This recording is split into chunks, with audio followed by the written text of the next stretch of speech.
Give a big round of applause. Most of what he said was true. But anyhow, thanks, John. If you'll put up with me, I'll take us through this little part of my life. In fact, I was in the car business for 47 years. That means a hand up. My introduction in 1970. I was back at school. But anyhow, a little prior to that, John's touched on a couple things. I did grow up in North Dakota. I did graduate in the top 10 of my class. There's only 21 of us. So, I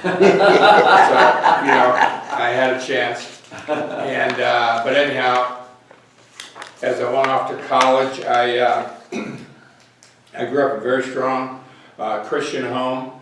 And I was a good kid in high school because if I wasn't, I couldn't play sports, and sports was all I knew. I did do some singing and stuff like that. In the school, I was a bass, and I sang. We had contests every year within the conference and stuff. I'll tell you a little more about that later. But anyhow, so when I went off to college, as I look back and I'm writing some notes right now as I've sold my business about what went on. And when I went off to college, I had my own car. My dad said I couldn't take the car, and I said, I bought it. Why can't I take up my car? And they said, if I can't take the car, I'm not going to college. Now, that was pretty brave on my part. So he said, take the car, go to college. So I went to college, and what I'm leading up to here, I was satisfying Dick Erickson. And I got to college, I never saw so many pretty girls in my life. Came out of a town of 700 people, and all of a sudden, I'm in a town of 60, 70,000 on one side of the river, and then we had more on the other. But anyhow, so I kind of got sidetracked, and I didn't follow up just once. I happened to do it, I like to do things a little further than that. So the first time I was out for 90 days, or for a quarter, we were on a quarter system. It said, your grades are such that you're going to have to leave and get your head straight and come on back. I did. I was in my 4th year. I was told that again. Now the problem is, and I'm older than most except for John probably, back in the 60s we had the draft. And when they told me I was out for a year, I was going to get drafted. And I'm going, this isn't good. And I kind of talked to him. I said, can we talk about this? It was a little late for that. So you're out for a year. So I joined the Marine Corps because I had a program that I could get into pilot's training. But I had to get through, and if I got through pilot's training, I would be commissioned as a second lieutenant in the Marine Corps. And that was the best program I could find. Yeah, sounds good. I tried, quick story about it. Tom has brought up a few thoughts in my mind of what goes on with certain people, and I was one of those. But anyhow, and you'd take ROTC in college? Yeah, I did. Did you? Yeah, ROTC. How hard would it be to flunk ROTC? Not too hard. It was hard.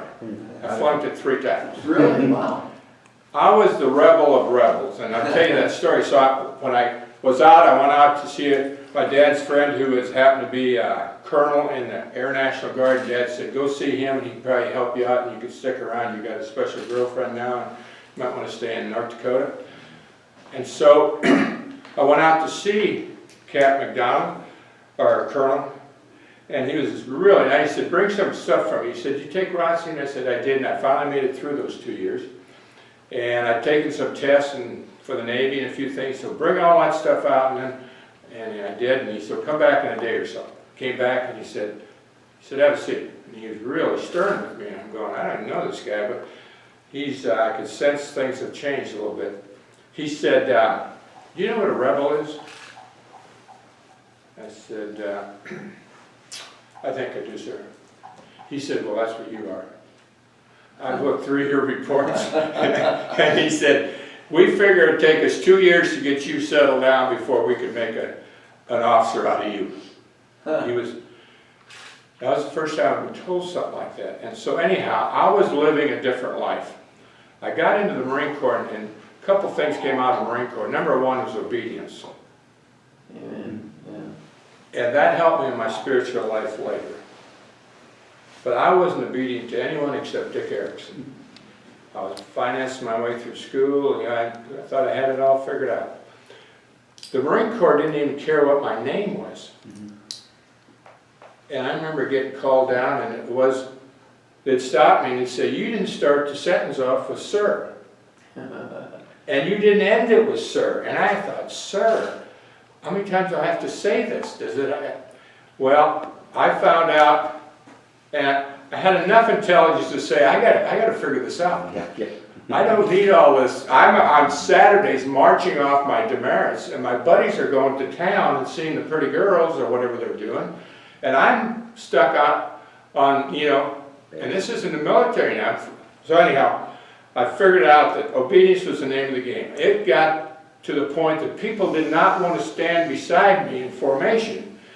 And you can appreciate this, Steve. My shoes were so shiny, I went to the other side and played the game out. I said, okay, I can play this game. What I got to do? Shiny shoes. And I don't know if this is about the Navy, anyone else in the military, but the point of a well-shined shoe in the Marine Corps is when you got it, you're looking at that shoe, when you can do this, and you see the lines between your teeth, you're there. Okay. And I'm going, this could go on forever, because I was, when I came out of ROTC, I mean, it was a quick shine, I didn't even know I shined it. That was my problem. So I got through the Marine Corps, learned that, but it wasn't just obedience, then it was discipline to do what we're taught. Wow. And listen to. Yeah. Obedience and discipline I got in the Marine Corps. Wow. They asked me if I'd stay when I got all through, Skipper Anderson, and I said, Skipper, in all due respect, there's not enough money in Fort Knox. I'm out of here.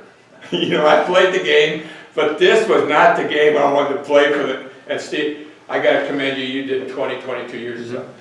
I couldn't have, with my kind of profile or my makeup, I don't know that I would have lasted quite that long. So I got out, took my bride, got married at that time, back to North Dakota, and tried to apply.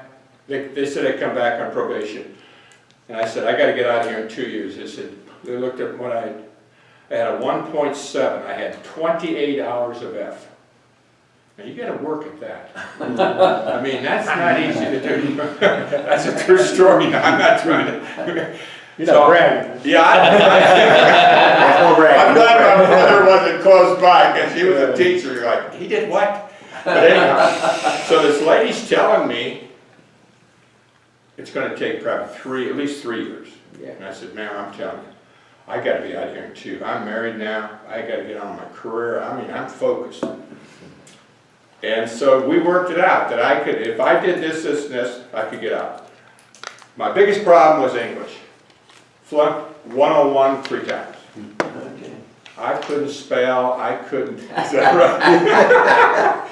I mean, at my first theme, she circled it, Mrs. Webster, I'll never forget her name, I got it in my mind, it's embedded. Circled the front of my theme and said, this is not even 8th grade level. It was the first theme I ever wrote in my life. Here I am, freshman in college, so that was my background coming into it. But anyhow, came back, 369 last 2 years. Yeah. Nice. I dug my heels in and got serious, and what I'd learned already, and said, okay, Discipline. yeah, it was. But I knew one thing when they said, well, how about hanging around and helping us, get your master's now? And you can, I said, guys, it was about like getting out of the military. I said, this is the most pressure I've ever had in my life. It was worse than the military because you got 5 courses and you don't know day to day when you're going to get a quiz. And I was bound determined to get straight A's. I'm going to get a straight A. And so whether I had the ability or not, I was working to get that A. So anyhow, on to the tire business. I was ridiculed. You went to college, and I heard you did pretty good. To become a tire guy? My aunt in Minneapolis, whose husband worked for Cargill up there, did a great job and all that. And I'm looking at her and going, yeah. Met these guys last summer, and I worked that summer, and I came back fit. You know, pretty successful guys. Okay, Dick, I don't know. Well, keep open your options. Keep your options open, brother. So I get in the tire business, and I worked 10 years with this company. Have any of you ever worked for a family company? I did too. And then one day I woke up and realized I wasn't family. Yeah. Huge issue. Yeah. And oh, Dick, don't worry about it. You're working up. You're going to run the company someday. You're going to do this. We had 16 stores when I left. It was 32. And I had ownership in 3 of those companies. What you did is we'd sell your ownership in the first one, 21%, because that was the tax law back then. If you have over 20, it helped them in their taxes. And as you expanded, so I expanded into 3 stores, 1 in Panama City, Florida, 2 in Albany, Georgia. It's not Albany, Albany. There you go. And I learned how to say that. I can say that as well as any guy in Albany. Learn to play the game. You know, you got to figure out the game here. So, got up there, and then really said, this isn't working out. My mentor, bless his heart, died a couple years ago, age 88. Strong Christian that I ever met. Great leadership out of him. Ended up falling in love with his secretary. And he had been a big part of my, and I made, the biggest mistake I made, that maybe I had him on a pedestal. And I could not take it. I left the company more so from that than any one thing.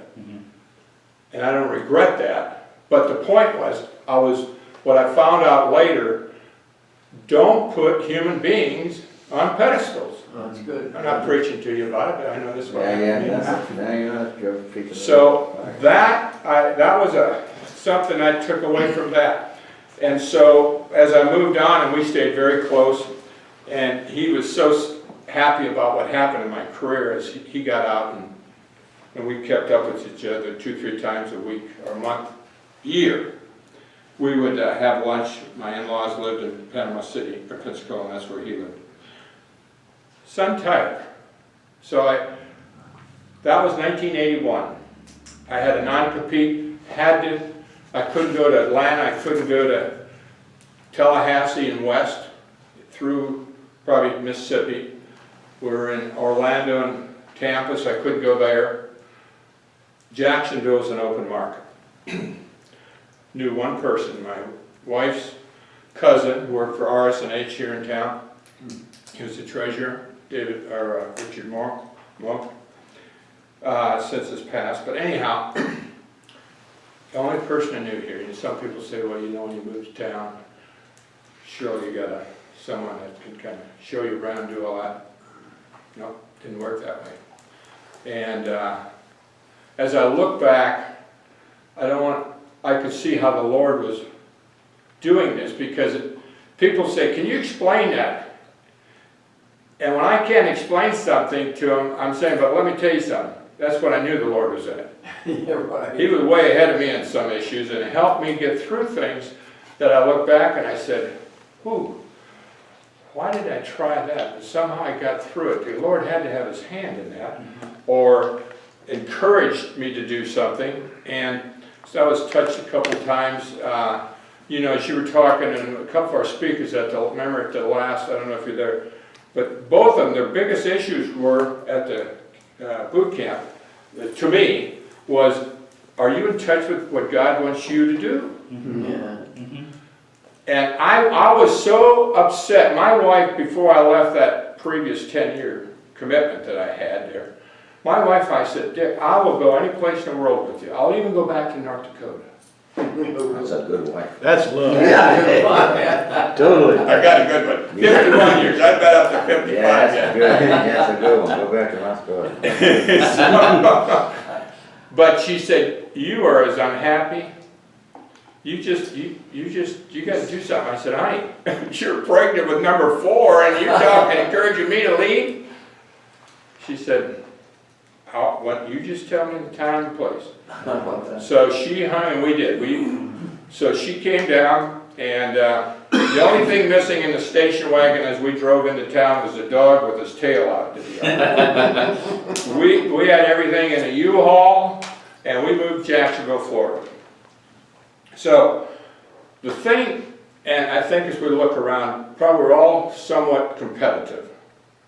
I to a fault. I'm driving out here today, racing with a guy, and I'm not really racing, but he's trying to get past me, and he shouldn't be trying to do this. Forgive me, Lord. But, so, I am competitive. I had to learn how to control that so I don't get into trouble doing those sort of things. But a lot of times it was to my benefit. I mean, you know, I got to get through this. If he can do it, why can't I do it? Amen. So I'm, as Steve knows, and we've talked to stuff, John, I'm called, does anyone know Twin Bell? He died a few years ago. He had President's. a son of realty, or Son of moving, lines. Yeah. large company. He was head of that. He wasn't in the family either, but. So he would call me the idea leech. Ideal leash. Idea, Ideal leash. I-D-E-A, leech. And I said, what are you saying? He said, Erickson, you have asked every person I know if you think they got a good idea to explain it to you. Why wouldn't you? Yeah. Yeah. That's like this group right here. I'm telling you, this is going to be such a blessing as tech was for me. And then I just had them beat up on me at the last meeting a little bit. I said, what do you guys think, you know, writing this deal? And I got input from the board, if you will. I use it as a board sometimes, but anyhow. So let me stay with Sun Tire. Anyhow, so we got it started. What year was that? 1981. 1981.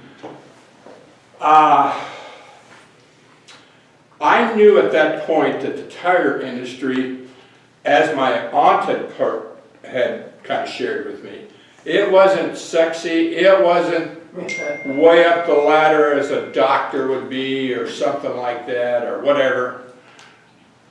I knew that, but what I didn't know is how much distrust was in the industry. Huge amount of distrust. If I went around the room, we wouldn't have enough time today to tell me about the times from the time you started driving till today, how many times you feel you've been ripped off trying to maintain your car. Over and over. So anyhow, that was part of the industry. And I'm getting ahead of myself, but I need to bring this to a point. I was sitting down here in the river, not on the ocean, but on the river, at a real nice, I'm teasing with you, real nice place. He now lives on an ocean, by the way. Chipper Hall, I don't know if you know Chipper. And Chipper was throwing a party that night, and the parents that helped the kids over at Bowles were giving them all a big party that night. And I'm sitting next to this attorney's wife across the table from there, and she wants to know about what I do for a living. Her husband is next to her across from me or something. So I tell her about North Dakota and all that. I'm in the tire business.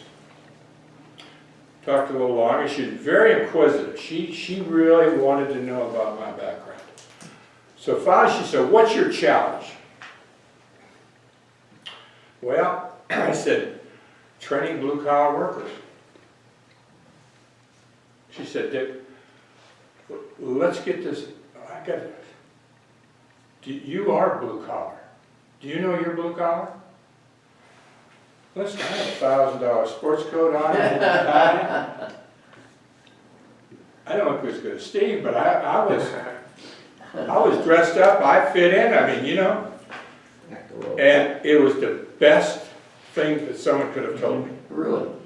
Absolutely. Most of my friends, I tell them, they say, did you tell her where to go and all this? I said, no, I thanked her. I thanked her. I'm going, who am I trying to be? I don't think I was trying to be phony, but I was, and it wasn't that a tire man can't dress, because I'm going to tell you something. If there's something I like to do, I like to dress. There's no doubt about that. But I didn't have to do it to try to be influential. But I learned when I went to the bank, it was the blue sports coat. I don't wear anything real bright, anything new. And when I went to, if I want to, I can come with you guys and throw on a little purple, but I probably wouldn't do this at the bankers. And I learned to play that game too. Not phony, just being insightful about who am I going to be with today.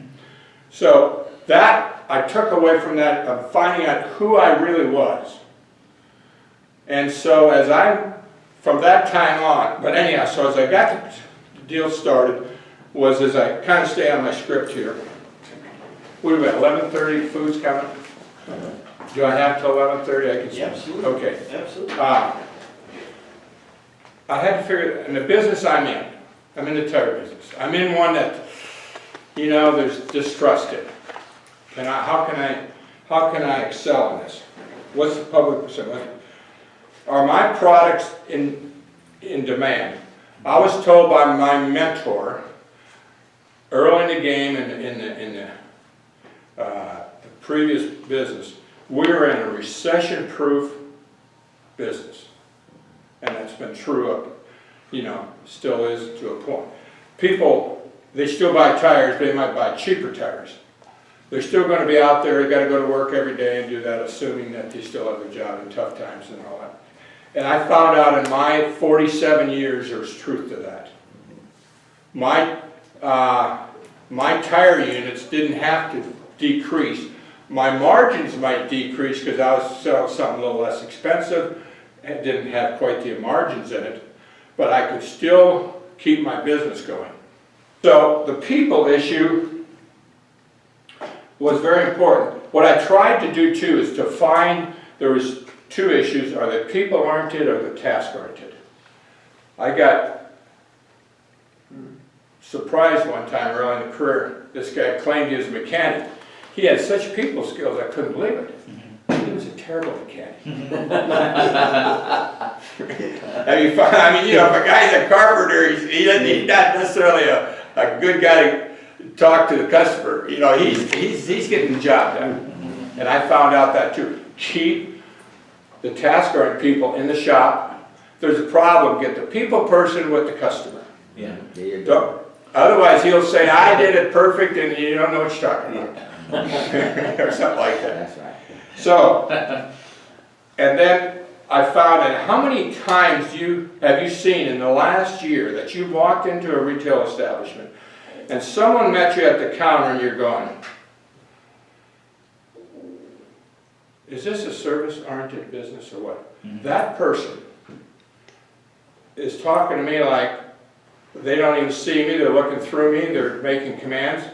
I checked into a hotel in Fargo recently, where my college is at, and I tried to go back a couple weeks ago, but it had a snowstorm. But anyhow, and I walked up to the counter, and this guy came out from the door, came up and he said, name?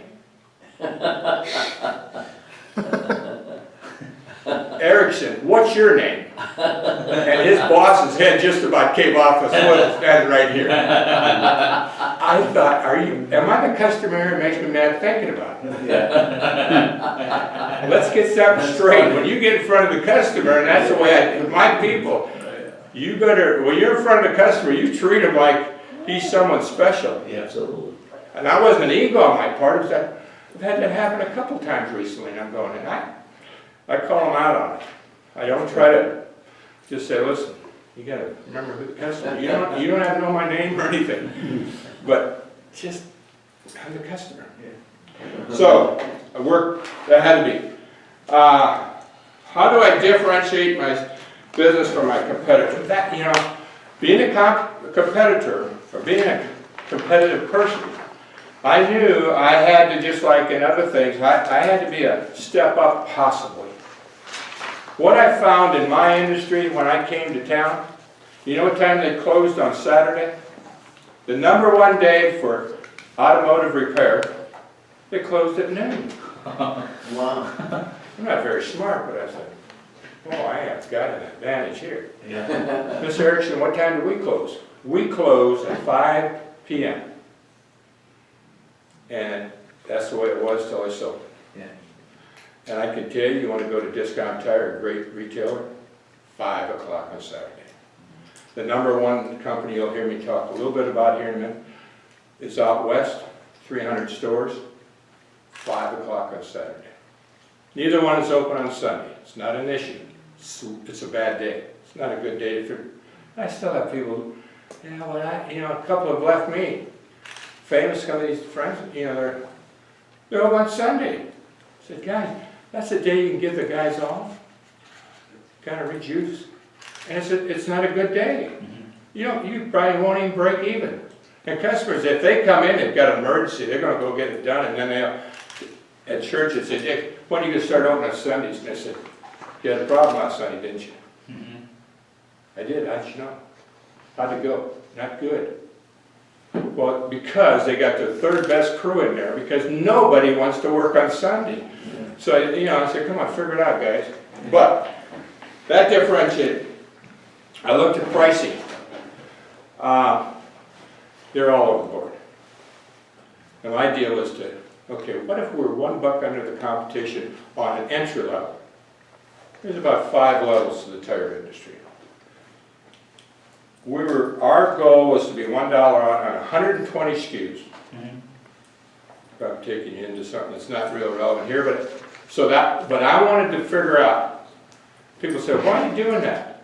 I said, because when people call in, the majority, and I didn't run a test, but after years of listening, they were looking for a price, and I would get a visit if I had the price on the majority of them. They'd say, well, you switch them now, don't you? You do a bait and switch? No.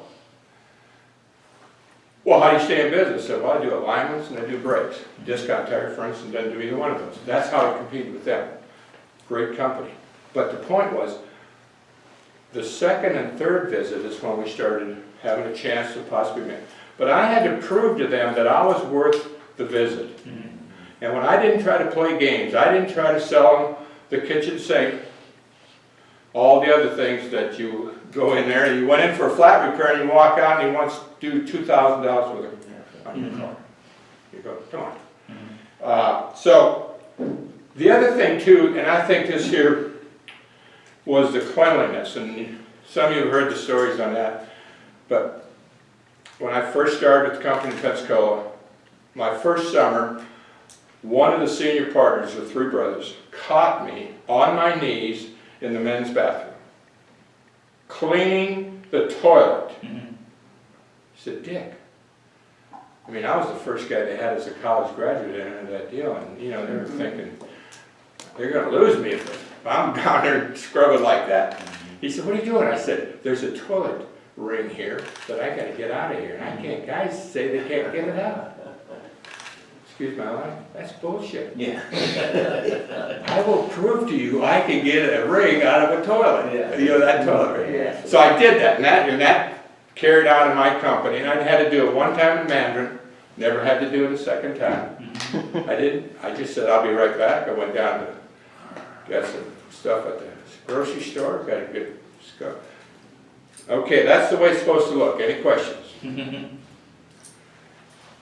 Cleanliness. Women, there ain't a wife that we're married to that likes to go into a dirty bathroom. Yeah. Burned the store burned down in Orange Park, quick store and bathroom. And so got the interior decorator and spent a little extra money to let's really do this up right. Let's clean it up and have a new look. We did. I called her back. She said, I thought we had this kind of worked out. I said, one more thing.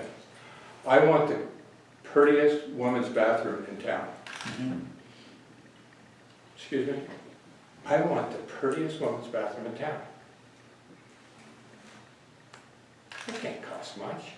It costs more than I thought. But all my stores, when I sold them, I didn't do it before the sale. I did it because I found out we got more press from the women because of our bathrooms. Something else might have upset them, but at least if you had something that, Set your part. yeah.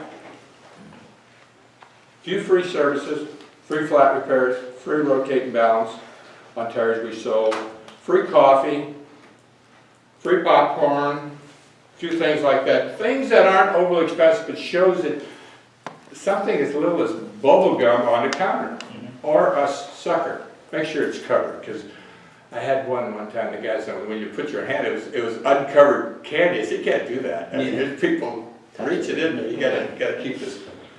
Warranties, I call them, it's like a blanket in the bed, something to keep them warm, is we needed warranties on everything we sold. If you had a problem, here's how we're gonna fix it. Call center. We've all been into a busy place, and we're busy ourselves, and we want to get something done. And all of a sudden, the customer, or if you could visualize this, I think this is better analogy. You're at McDonald's, and you finally get up to the deal, and the phone rings, and he goes, yes ma'am, yeah, we got hot dogs, we got hamburgers, and he's talking, and you've been waiting 20 minutes to get up to him.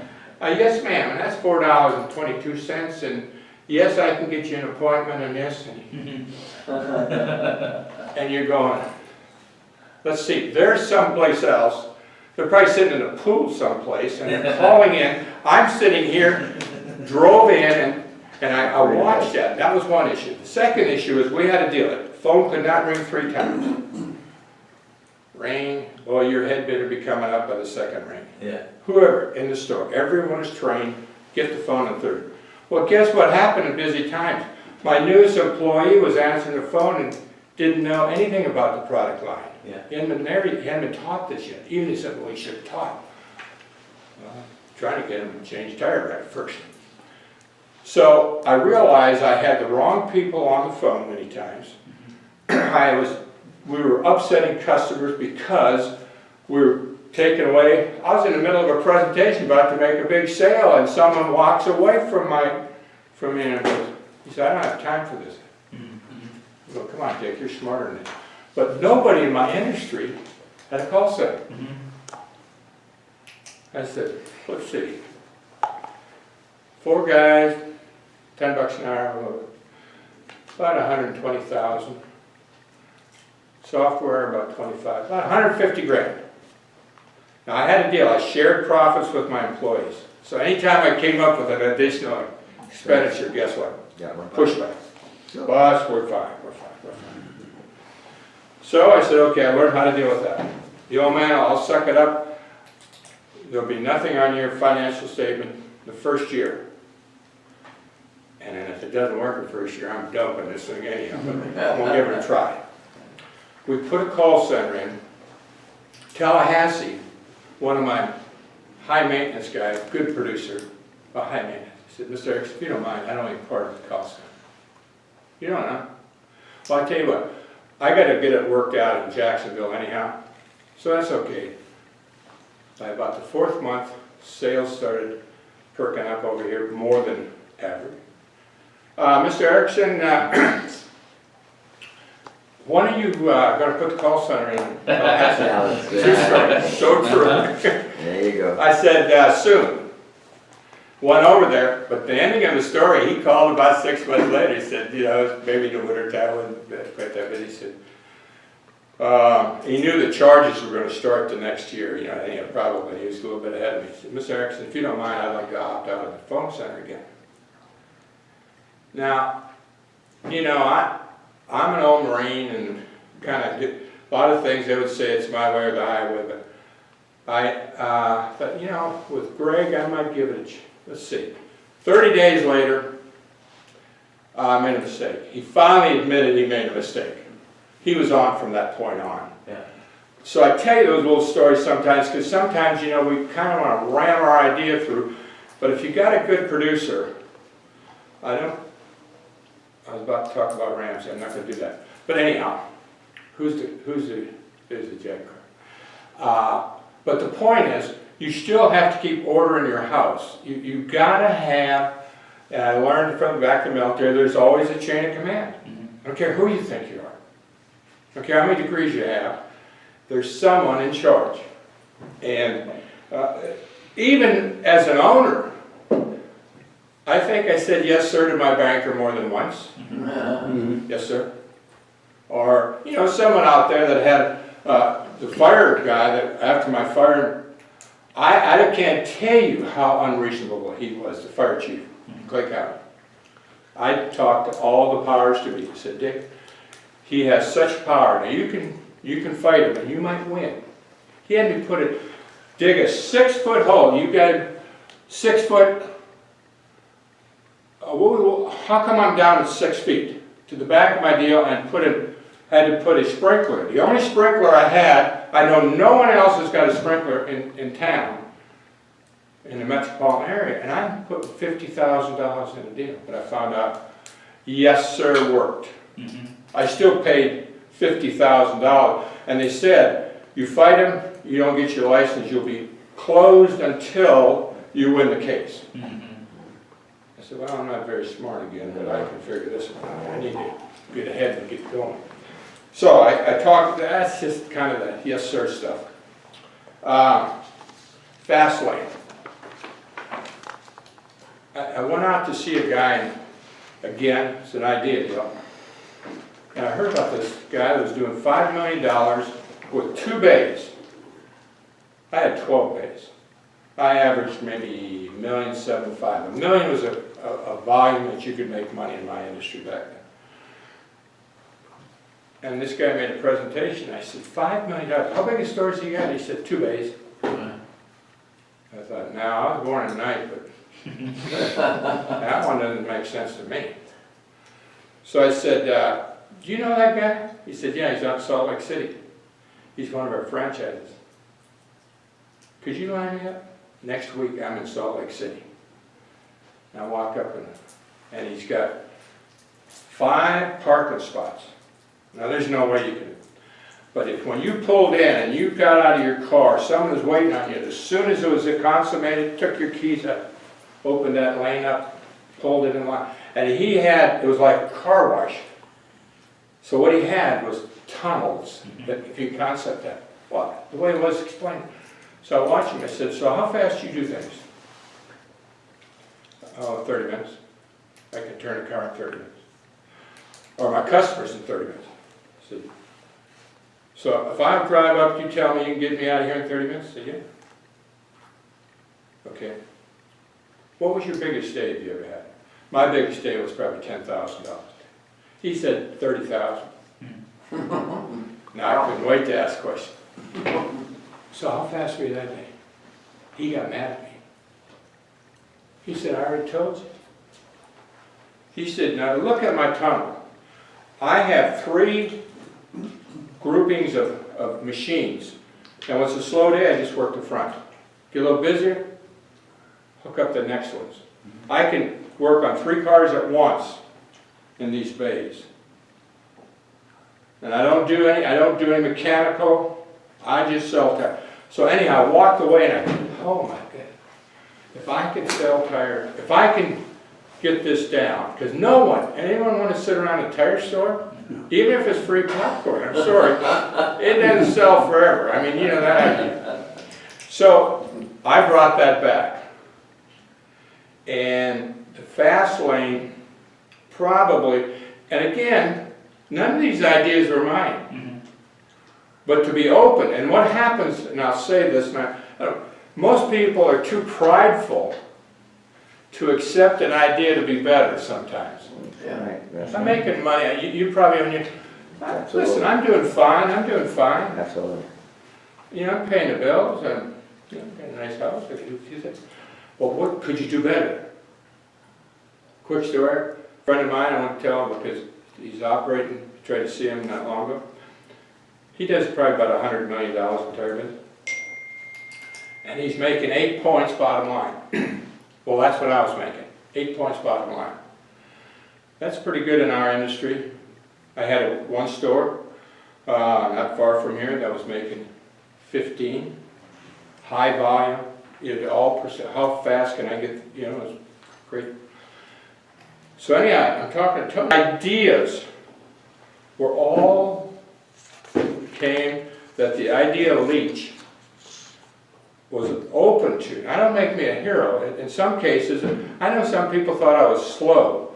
You had to go out there how many years and you haven't figured it out? They were making 15 points bottom line. 15. Their employees the last 20 years were getting 15% of their salary, maxed by law, right? That they could charge off into the retirement plan. Yeah. And didn't have to put in a dime. They had their medical program after a period of time, and I'm going, how are these guys doing it? So every time I'd go back, my idea was to get another idea. Yeah.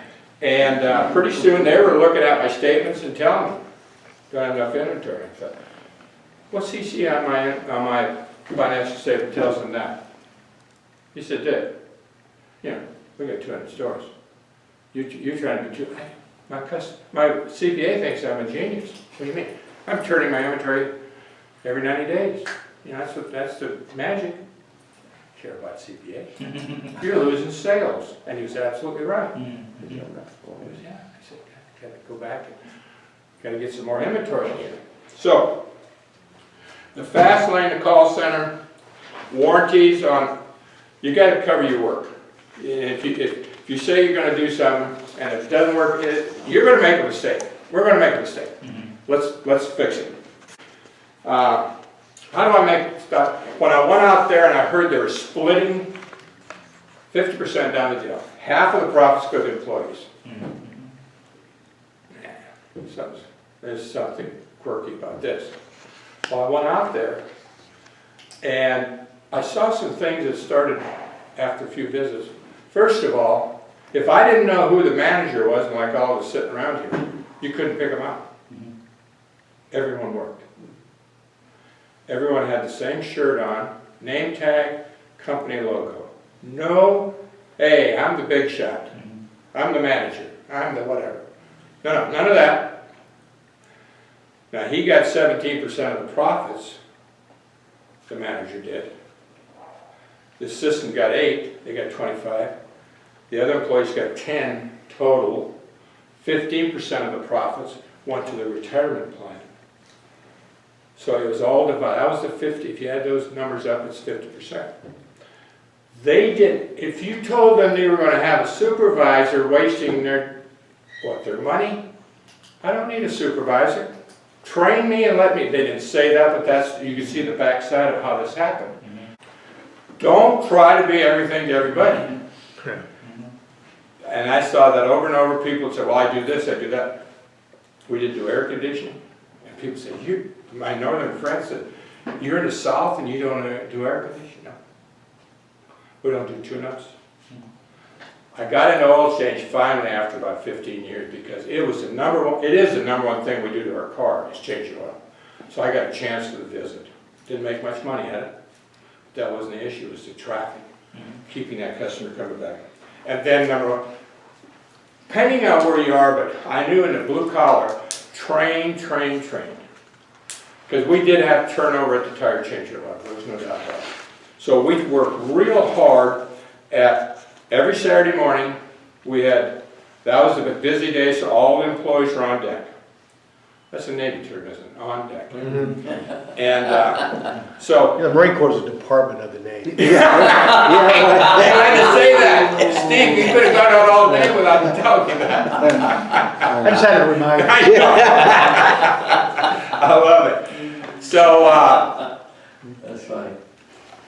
everyone's there Saturday morning, and it was 7 a.m. meeting for at least 30 minutes with traffic. Depending on the customers, you know, if they start showing up, they know you're in there, you probably got to pull shades if we didn't have shades. And then we'd have monthly meetings with the managers, monthly meetings with assistant managers, and then a yearly meeting that really, and this was copied from the West Coast. In fact, the West Coast would have a 1-week summer meeting, and they'd bring their wives. And if they had a rule, no drinking unless your wife was with you, and expense it on the company. Now that rule is not around too much in other places, but I went out there, I said, that's a good one. I mean, you know, half my guys might leave, but I don't know. Not that we drank, but you know, when you, excessive drinking, but you know, go out sometimes and have your meeting around a beer, was not. But the training, how do I market this thing? Well, we got the internet now, but my deal was, first thing I found out in marketing from my mentors was have a budget. Because I've got friends who just, you know, forget about that. Next thing you know, they're not making any money. They are growing a little bit, but their budget is so big, or they're just the opposite. They just finally say, save your money if that's all you're going to need. You got to tell people that. You sure say, listen, I can't do anything for you for that. So I found that, so what I worked on, I'm a people person, as you probably can tell.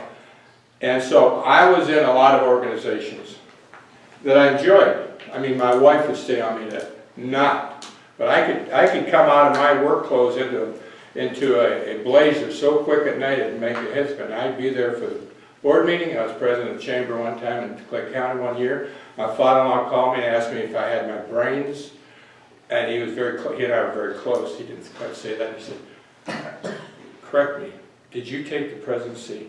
Now, I think he thought it was Jacksonville chamber. I said, no, this is a, you know, I had to, this is a Clay County's a little bit place south of here. You know,